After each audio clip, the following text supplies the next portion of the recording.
Bana, ni kama watu walishaenda mbinguni na sisi hatujui. Mimi naona ya kwamba hii Kenya, na mimi sijui vile mambo iko.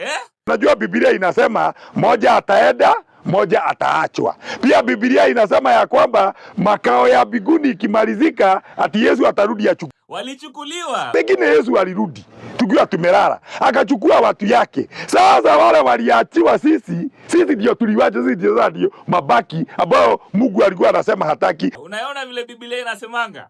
Na ndipo tunajengewa affordable housing ambazo si affordable.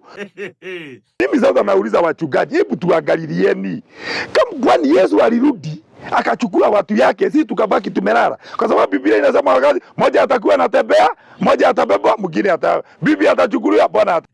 Mimi naona kama Yesu alirudi kitambo, sasa tukaachiwa President Ruto tukandamize. Sisi ni kama tuko jehanamu. Tukaachiwa watu wote waue. Hata sasa hata nauliza, Mungu, wacha hii mambo ijibiwe. Hii dunia Kenya ilifungwa kitambo. Vile Ruto anatupeleka. Sasa unaona wale tumeachiwa ni Trump.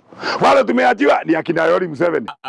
Wanangu, mimi naona Yesu alirudi kitambo. Sasa sisi tuko ahera na sisi tunangojea ati tukufe, tuele ati ahera iende. Ahera ilishuka kitambo.